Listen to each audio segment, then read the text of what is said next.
მოგესალმებით, ვაგრძელებთ საუბარს საეკლესიო გალობის შესახებ, სახელმწიფო ჩვენ ვისაუბრებთ კვლავ ძველი აღთმის ეკლესიის სამგალობლური ტრადიციების შესახებ.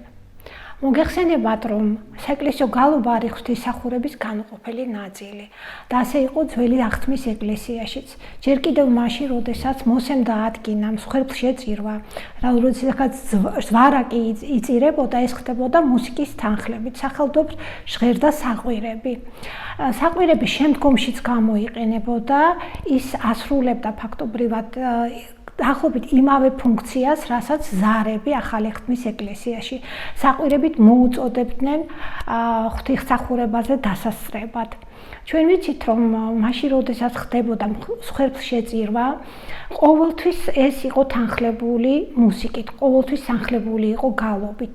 აი, როდესაც კიდობანთან ხდებოდა ზვარაკის შეწირვა, იგალობებოდა სამი ფსალმუნი. ამ სამ ფსალმუნს შორის იყო გარკვეული პაუზები, იგულისხმება, რომ ამ დროს უკვე ჟღერდა საყვირები და გუნდი გალობდა ფსალმუნს. ვიცით, რომ იმისთვის, რომ შეესრულებინათ აი საგალობლები, შერჩეული იყო ლევიტელები ამისთვის, ლევიტელთა ტომის წარმომადგენლები, წმინდათა წმინდა მოვალეობა იყო, რომ ეგალობათ. და ეს იყო მხოლოდ მათი პრეროგატივა. ჯერ კიდევ დავით წინასწარმეტყველმა 38000 ლევიტელისგან შეარჩია 4000 კაცისაგან შემდგარი გუნდი და გალობდნენ არა მარტო ლევიტელი მამაკაცები, არამედ გალობდნენ ქალებიც. ჩვენ ვიცით, რომ განსაკუთრებულ შემთხვევებში ერთვებოდა ერი, ანუ მრევლი, ასე ვთქვათ. იყო ესეთი განსაკუთრებული საგალობლები, როგორიც არის მაგალითად 125 ფსალმუნი, დღესაც ის იგალობება საღვთისმსახურო პრაქტიკაში, ეს არის აქებდით ავარებდით უწოდებთ ახლა, რომელსაც ჰქონდა ესეთი რეფრენი, რამე თუ უკონისამდე არ წყალობა მისი.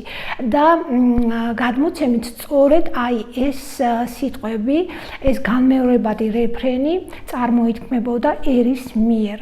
ასევე იყო გარკვეული ფსალმუნები 112-დან 118-ს ჩათვლით, დღესაც მის ქართულ თარგმანში ჩვენ ვკითხულობთ, ამოვიკითხავთ მის წარწერას, ალილუია.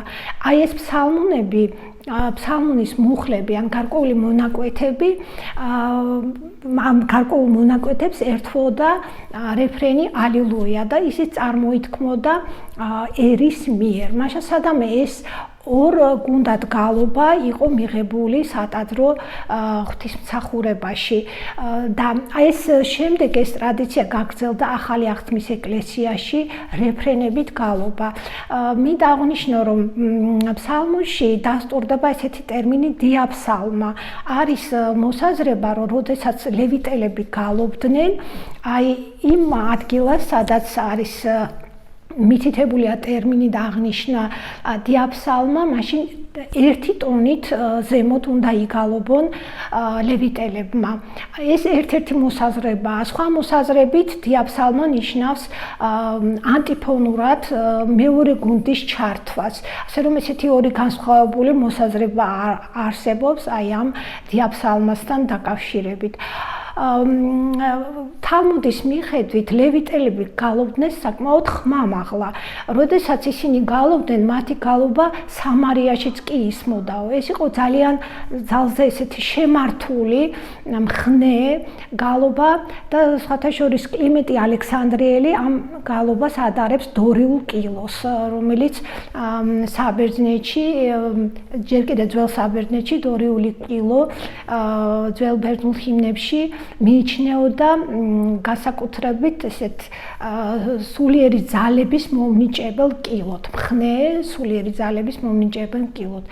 ახალი აღთმის ეკლესიაშიც აი დორიული კილო საფუძვლად ედება პირველ ხმას, რომელიც ითვლება, რომ ეს არის ყველაზე მეტად სადღესასწაულო ხმა.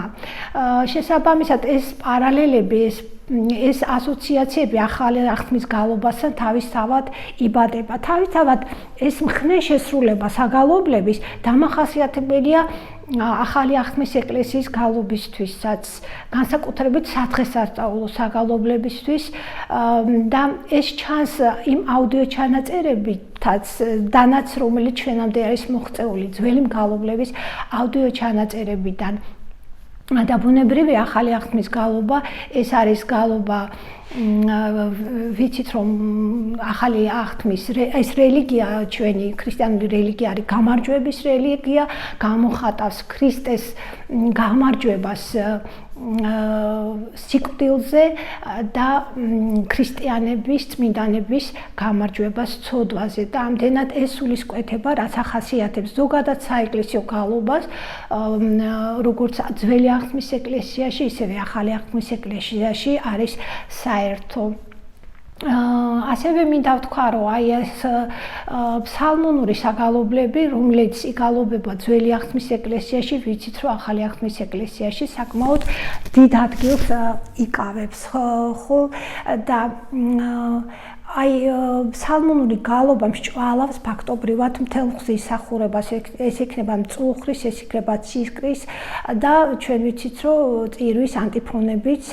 იგალობება სწორედ ფსალმუნურ მუხლებზე ანტიფონური წესით მინდა ვთქვა რომ აი ეს რეფრენების ჩართვა გალობის საგალობლებში ამას უწოდებენ ასევე იპოფონურ გალობას ეს რეფრენების ჩართვა ახალი აღთმის ეკლესიაში საკმაოდ გავრცელებული არის და სავარაუდოდ ის უნდა მომდინარეობდეს ძველი აღთმის ეკლესიიდან როგორც ჩვენ აღვნიშნეთ აი ეს საგალობლები ეს არის 135 ფსალმუნი თუ სხვა ფსალმუნები სწორედ რეფრენებით იგალობება მნიშვნელოვანია ასევე აღსავლები გარკვეულ ფსალმუნებს ეწოდება აღსავლები ხო ეს არის 118 133 ფსალმუნები რომელიც იგალობება ასევე ძველი აღთმის ეკლესიაში, როდესაც ტაძრის კიბეებზე ადიოდნენ ლევიტელები, ასევე მომლოცველები, როდესაც ადიოდნენ, გალობდნენ და აი ლევიტელები, როცა თითოეულ საფეხურზე გალობდნენ თითო ფსალმუნს და აი 15-ვე საფეხურზე ისინი გალობდნენ აი ამ 15 ფსალმუნს, რომელსაც ეწოდებოდა აღსავლები. როდესაც საყვირებს აჟღერებდნენ ძველი აღთმის ეკლესიაში საყვირები სრულდებოდა სასულიერო პირების მიერ ლევიტელებს არ ჰქონდათ უფლება რომ შეასრულებინათ დაეკრათ ამ საკრავებზე ისევე როგორც აი ამ მუსიკოსებს რომელიც უკრავდნენ აი ამ იმაზე რა ქვია საკრავებზე საყვირებზე არ ჰქონდათ უფლება რომ ეგალობათ ის ფსალმუნები, რომელსაც გალობდნენ ლევიტელები. მაშასადამე ეს ასე ვთქვათ ფუნქციები იყო გაყოფილი და გამიჯნული. მინდა ვთქვა რომ აი ეს ძველი აღთმის გალობა იყო ერთხმიანი და აი ნეშტთა ციკლში ამაზე მითითებაც არის რომ ერთდროულად, როდესაც სრულდებოდა საგალობლების, საკრავების თანხლები და აი მესაყვირეები და გალობლები, რომლებიც ფსალმუნს ასრულებდნენ, ერთხმად გალობდნენ. ზუსტად აი ამ წიგნის ახალ ქართულ თარგმანში არის ეს სიტყვა ერთხმად გალობა, რაც მიუთითებს იმას, რომ ძველი აღთმის გალობა იყო ერთხმიანი.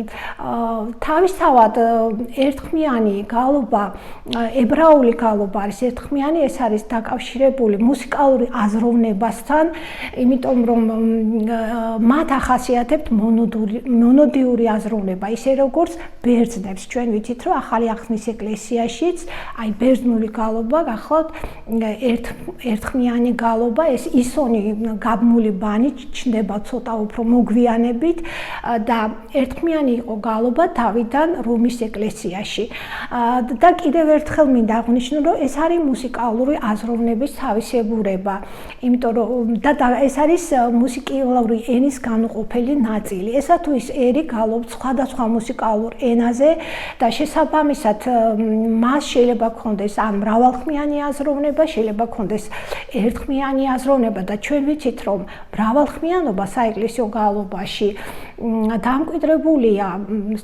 საკმაოდ ადრე, მაგალითად, რომის ეკლესიაში უკვე მე-9 საუკუნის წყაროები არსებობს, რომლის თანახმადაც უკვე საუბარია ხმათა შეწყობაზე. ანუ უკვე ამ წყაროების მიხედვით შეიძლება ვარაუდოთ, რომ უკვე მე-9 საუკუნეშივე იყო მრავალხმიანი გალობის პრაქტიკა, ორხმიანი და სამხმიანი გალობის პრაქტიკა.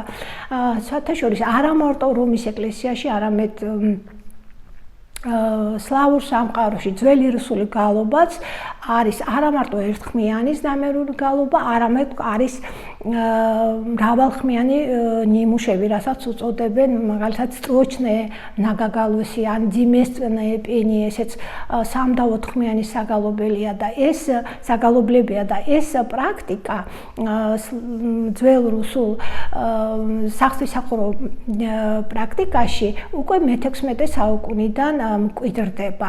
ამიტომ გასაკვირი არ არის, რომ ქართულ სამგალობლო პრაქტიკაშიც ჟღერდა ძველთაგანვე მრავალხმიანი საგალობლები, იმიტომ რომ ყველასთვის კარგად ცნობილია, რომ ქართული საეკლესიო გალობა არის მრავალხმიანი, ქართველებს ახასიათებთ მრავალხმიანი აზროვნება და ეს არის დამახასიათებელი საქართველოს ყველა კუთხის მუსიკალური შემოქმედებისთვის, რა თქმა უნდა, რაც თავის გამოვლინებას პოულობს სამგალობლო ხელოვნებაშიც, ეს მუსიკალური აზროვნების თავისებურებები. ამდენად ის ფაქტი, რომ ებრაული გალობა, ისევე როგორც ბიზანტიაში თავიდან ერთხმიანი გალობის ტრადიციის დამკვიდრება სრულიადაც არ გამორიცხავს იმას, რომ არსებობდეს მრავალხმიანი გალობა საღვთისმსახურო პრაქტიკაში. ამდენად ჩვენ მოკლედ შევეხეთ იმ გარკვეულ თავისებურებებს, რომელიც ახასიათებდა ძველი აღთმის გალობას. ჩვენ რა თქმა უნდა არ ვიცით რეალურად როგორ ჟღერდა იგი, როგორი ტიპის იყო ეს საგალობლები, მაგრამ ჩვენ შეგვიძლია მხოლოდ ვიმსჯელოთ წმინდა წერილის მიხედვით და იმ მონაცემების მიხედვით, რომელიც გადმოცემულია ბიბლიაში, ბიბლიურ წიგნებში და ასევე გარკვეული ცნობებით, რომელიც თალმუდში არის მოცემული. მადლობთ ყურადღებისათვის.